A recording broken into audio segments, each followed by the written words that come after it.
अस्सलामु अलैकुम रहमतुल्लाहि व बरकातुहू। मैं हूँ होम्योपैथिक डॉक्टर मोहम्मद अकील सैफ़ी। नाज़रीन, पेचस या इसहाल की शिकायत जब पुरानी हो जाती है, ठीक होने में नहीं आती, तो डॉक्टर क्या कहते हैं? डॉक्टर कहते हैं जी आपको IBS है। IBS है, इरिटेबल बॉल सिंड्रोम का मसला है। IBS है क्या, इसकी अलामात क्या हैं, मेरे कामयाब केसेस क्या हैं और इसका होम्योपैथिक में इलाज क्या है? अल्हम्दुलिल्लाह होम्योपैथिक में इसका कामयाब इलाज है। मैंने बहुत सारे पेशेंट का जो IBS, मेरे पास मर्ज़ IBS लेकर आए, अल्हम्दुलिल्लाह उनका अलामात के मुताबिक, वजूहात के मुताबिक होम्योपैथिक तरीके से इलाज किया। अल्हम्दुलिल्लाह वो मुकम्मल शफ़ायाब हो गए, उनका वो IBS का मसला ठीक हो गया। IBS है क्या? IBS irritable ball syndrome. हमारी जो बड़ी आंत है, इंसानी बड़ी आंत, वो बॉल की शक्ल में है। ये बॉल क्या करते हैं, जब खुराक इनके अंदर जाती है तो उसको आगे की तरफ धकेलते हैं। बड़ी आंत का एक और भी काम है कि खुराक बड़ी आंत के अंदर जुज़्व बदन बनती है। तो यानी जब हमारा मैदा, छोटी आंत, जब ये खुराक को बड़ी आंत के अंदर दाखिल करते हैं तो बड़ी आंत के अंदर अगर सोजिश होगी, अगर बड़ी आंत के जो बॉल हैं उनके फंक्शन में फ़र्क होगा, वो बड़ी तेज़ी के साथ वर्क कर रहे होंगे, उनके अंदर रुतूबात में फ़र्क होगा, रुतूबात जो हैं वो ज़्यादा पैदा हो रही होंगी, ठीक तरीके से नहीं पैदा हो रही होंगी, वो ज़रा सी भी, थोड़ी सी भी खुराक अगर बड़ी आंत में के अंदर दाखिल हुई तो उसको फ़ौरन से पहले बाहर निकाल देती है। तो क्या होता है, पेशेंट को बार बार पखाना आता है। वो बार बार पखाना वो दस्त की सूरत में भी हो सकता है, वो पेचस की सूरत में भी हो सकता है। दस्त होगा यानी दस्त उसे कहते हैं जो बगैर दर्द के पखाना आए, और पेचस यानी जो मरोड़ की शक्ल में पखाना आए, मरोड़ पड़े, डिसेंट्री भी इसे कहते हैं। यानी पेशेंट को दस्त या पेचस की सूरत में पखाना जो है वो बार बार आता है, थोड़ा थोड़ा पखाना मरीज़ बार बार करता है। ये इसकी अलामात होती हैं। मरीज़ को पखाना बार बार आ रहा होता है, वो बाज़ दफ़ा दर्द होता है, बाज़ दफ़ा दर्द नहीं होता, बाज़ दफ़ा जलन होती है, बाज़ दफ़ा जलन नहीं होती, लेकिन पखाना जो है वो बार बार आ रहा है और ख़ुराक जो है वो रुक नहीं पा रही। थोड़ा सा भी खा लेता है, फ़ौरन उसको इधर खाना खा रहा होता है, खाना भी कंप्लीट नहीं कर पाता कि उसे वाशरूम की हाजत हो जाती है, और फिर जैसे ही खाना खाता है उसे बार बार जब तक उसका पेट खाली नहीं हो जाता, उसको बार बार उसको वाशरूम की हाजत हो रही होती है, उसका पखाना आ रहा होता है। मेरे पास ऐसे पेशेंट आए हैं जिन्होंने ये मुझे बताया कि हम 50 बार, यानी 24 घंटे के अंदर 50 बार उनको पखाने की हाजत होती है। कुछ ऐसे पेशेंट भी आए, उन्होंने कहा हमने जो हमारी चारपाई है हमने वाशरूम के सामने रखी हुई है, यानी हम किसी ऐसे कमरे में नहीं सो सकते जिस कमरे में वाशरूम ना हो, हम उस कमरे में सोते हैं जिसके सामने वाशरूम हो, या वाशरूम के सामने ही हमने चंद फुट के फासले पर चारपाई रखी है। इस कदर ये तकलीफ़दा मर्ज़ है, मसला है। पेशेंट को बहुत ज़्यादा बार बार पखाना आता है। इसकी वजूहात क्या हैं? एक बड़ी वजह जो है वो है बलगम रेशा। हम इसे मियाज़मेटिक तौर पर ट्यूबरकुलोसिस का मियाज़म कहेंगे।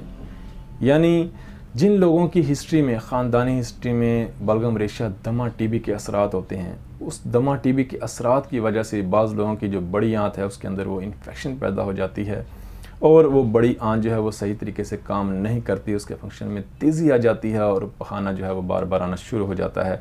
बाज़ दफ़ा पखाने के साथ बलगम रेशा भी आता है, खून भी आता है, बाज़ दफ़ा इस तरह की अलामात भी पैदा हो जाती हैं। जाग आती है, पतले पखाने या पानी वाले पखाने, बार बार थोड़ा थोड़ा पखाना बार बार आ रहा होता है। तो लिहाजा एक बड़ी वजह जो है वो बलगमी मिजाज लोगों की है। यानी जो लोग बलगमी मिजाज होते हैं उनकी ख़ानदानी हिस्ट्री में दमा TB के असरात की वजह से उनको पुराने पेचस की शिकायत होती है, वो पुराने पेचस या दस्त की उनको शिकायत रहती है। ये उनके मिजाजी तौर पर, उनके जिस्मानी मिजाज की वजह से उनके अंदर ये बीमारी उनको लाहिक होती है। दूसरी जो बड़ी वजह है वो है जज्बातीपन। बाज़ लोग जज्बाती होते हैं, उनके जहन जो है वो बहुत जज्बाती होता है।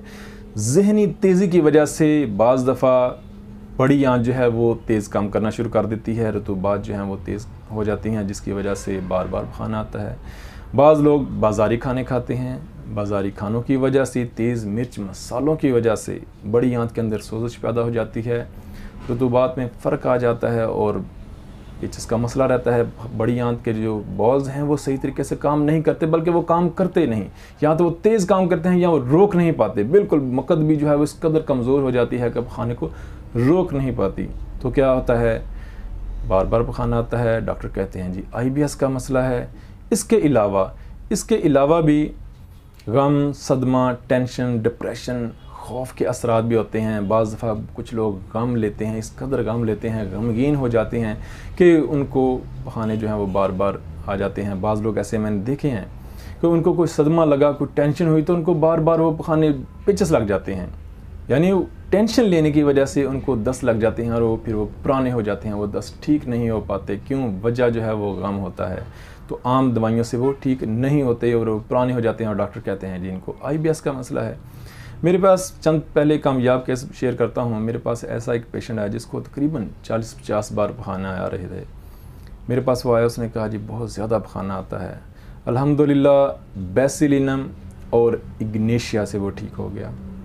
इसके अलावा इग्नेशिया से मैंने काफ़ी पेशेंट ठीक किए हैं अल्हम्दुलिल्लाह। एक पेशेंट मेरे पास ऐसे भी आया जो तुर्की और यूनान के बॉर्डर पर वो पकड़ा गया, और उसको वहाँ पर जब पकड़ा गया तो उसने बहुत ज़्यादा डिप्रेशन लिया कि अब पता नहीं मेरे साथ क्या होगा। उसने कहा वहाँ पर बॉर्डर में जेल में जब उन्हें पकड़ा गया तो जेल में ही मुझे ये मसला हुआ और बार बार खाने शुरू हो गए, और मेरा वो कितने सालों से उसको ये मसला था, उसका मसला ठीक नहीं हो रहा था। डिप्रेशन लेने की वजह से ये मसला बना। इग्नेशिया 200 से वो ठीक हुआ। एक नौजवान लड़का मेरे पास आया, उसको भी पुराने साल का मसला था। शुरू कैसे हुआ कि जी वो तुर्की जाना चाहता था, बाहर जाना चाहता था, उसके सारे दोस्त चले गए, इसको घर वालों ने इजाज़त नहीं दी, और वो दोस्तों के गम में या बाहर जाने के गम में वो जो है वो बस घर के अंदर अकेला पड़ा रहता है और दस्त की शिकायत है। इग्नेशिया से वो ठीक हो गया। इसलिए इस तरह एक और पेशेंट मेरे पास आया, उसने मुझे आकर ये अलामत बताई कि जब मैं पखाना करता हूँ, जब पखाना कर लेता हूँ उसके बाद भी क्या होता है, जब पखाने की हाजत नहीं भी होती तो मक्कद के अंदर नमी रहती है। मक्कद के अंदर नमी रहने की अलामत पर मैंने एलोज़ दी, एलोज़ से वो ठीक हो गया। इस तरह कुछ पेशेंट जो हैं वो मर्क कार से ठीक हुए, कुछ मर्क साल से ठीक हुए, बहुत सारे नक्सोमिका से भी ठीक हुए। तो ये कुछ ऐसी अद्वियात हैं, डिटेल में इन अद्वियात को कैसे इस्तेमाल कराना है। अगर ये आपको बताता हूँ कि अगर आपके पास ऐसे पेशेंट आएँ जिनकी हिस्ट्री में बलगम रेशा हो, तो सबसे पहले आप स्टार्ट करें बेसिलिनम 200 से। बेसिलिनम 200 से स्टार्ट करें। बेसिलिनम 200 की एक खुराक दें हफ्ते के लिए, या बेसिलिनम 1 mg की एक खुराक दें 15 दिन या महीने के लिए। बेसिलिनम दें। बेसिलिनम से भी पुराने साल ठीक हो जाते हैं। अगर पेशेंट ने कोई बाज़ारी खाने खाए हैं, पेशेंट ने होटलिंग की हुई है, या वो घर से बाहर रहा है और बाज़ारी खाने की वजह से ज़्यादा तेज़ मिर्च मसाले खाता रहा है, तो उसको नक्सोमिका 200 दें। नक्सोमिका 1 mg भी दी जा सकती है हफ्ते के लिए या 15 दिन के लिए, लेकिन नक्सोमिका 200 डेली एक खुराक दें। नक्सोमिका 200 से भी बहुत सारे पेशेंट जो हैं वो ठीक हो जाते हैं। नक्सोमिका 200 की एक पहचान है कि पखाना करने के बाद पखाने की हाजत जो है वो ख़त्म हो जाती है। अगर पखाना करने के बाद पखाने की हाजत ख़त्म ना हो तो दवा मर्क साल होगी। रात को ज़्यादा पखाने आते हों तो दवा मर्क साल होगी। ऐसे पेशेंट जो मुझे आकर ये बताएं कि जी पेचस लगे हैं, मरोड़ हैं, और वो मरोड़ जो हैं वो बार बार मरोड़ पड़ता है और पखाना करने के बाद भी पखाने की हाजत जो है वो ख़त्म नहीं होती, तो मैं क्या करता हूँ, मैं अक्सर ऐसे पेशेंट को मर्क साल 30 रात को देता हूँ और मर्क कार 200 जो है वो सुबह खुराक देता हूँ। मर्क साल 30 रात को और मर्क कार 200 सुबह खुराक लेने से हफ्ते में वो पेशेंट ठीक हो जाते हैं, जो मुझे आकर ये बताते हैं कि जी हमारी पखाने की हाजत भी पखाना करने के बाद भी जो है वो पखाने की हाजत जो है वो ख़त्म नहीं होती।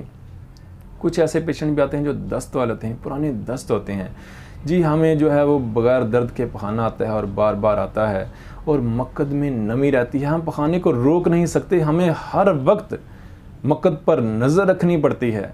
अगर हम मक्कद पर तवज्जो ना रखें वरना पखाना खारिज हो जाएगा। हमें हर वक्त पखाने को अपने जहन से रोक कर रखना पड़ता है, तवज्जो से रोक कर रखना पड़ता है। अगर हमने ना रोका, हमने तवज्जो इधर उधर हटाई तो पखाना खारिज हो जाता है, हमारी मक्कद बिल्कुल काम नहीं कर रही, तो वो एलोज़ 30 या 200 से ठीक हो जाते हैं। मैं अक्सर 200 दिया करता हूँ, डेली की एक खुराक देता हूँ।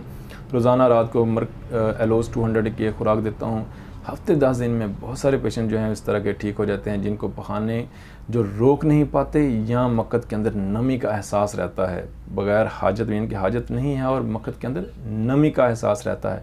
इसके अलावा जो आकर मुझे ये बताएं कि हमें टेंशन या डिप्रेशन की वजह से हमारे साथ ये मसला हुआ है, IBS का मसला हुआ है और हमने कोई टेंशन या डिप्रेशन लिया था, तो मैं इग्नेशिया 200 की हफ्तावार एक खुराक देता हूँ। बाज़ दफ़ा चंद दिन के लिए रोज़ाना भी रिपीट कर देता हूँ, लेकिन चंद दिन के बाद मैं उनको हफ्तावार एक खुराक इग्नेशिया 200 की देता हूँ।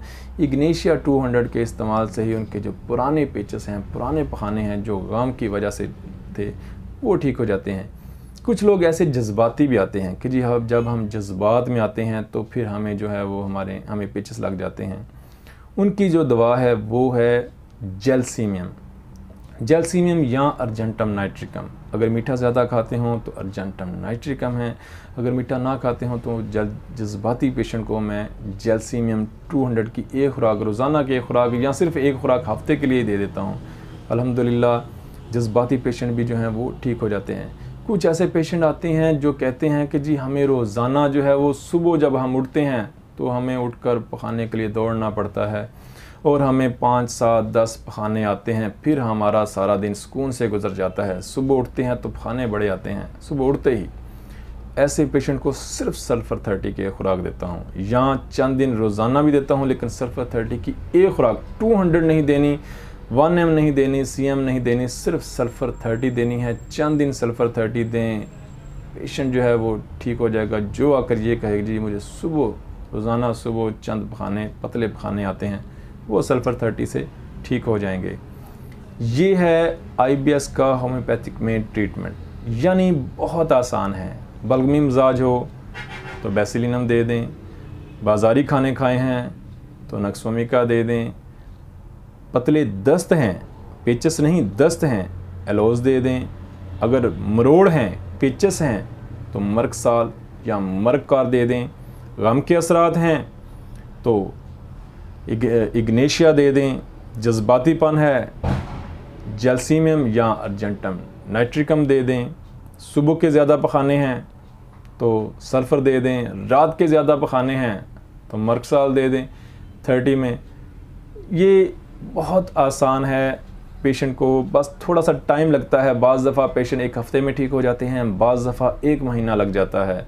पेशेंट जो है उसके पखाने जो हैं उनमें टाइमिंग में, उनकी शिद्दत में कमी आना शुरू हो जाती है, यानी कि आज उसने 10 किए थे तो कल 7 हो जाएंगे, अगले दिन 6 हो जाएंगे। इस तरह वो दिन ब दिन वो बेहतर से बेहतर हो जाता है। यकदम नहीं रुकते पखाने, दिन ब दिन बेहतर से बेहतर होता चला जाता है। ये है होम्योपैथिक में IBS का ट्रीटमेंट। अपनी दुआओं में याद रखिएगा। अल्लाह पाक आसानियाँ अता फरमाए और आसानियाँ तकसीम करने का शर्फ अता फरमाए। अस्सलामु अलैकुम।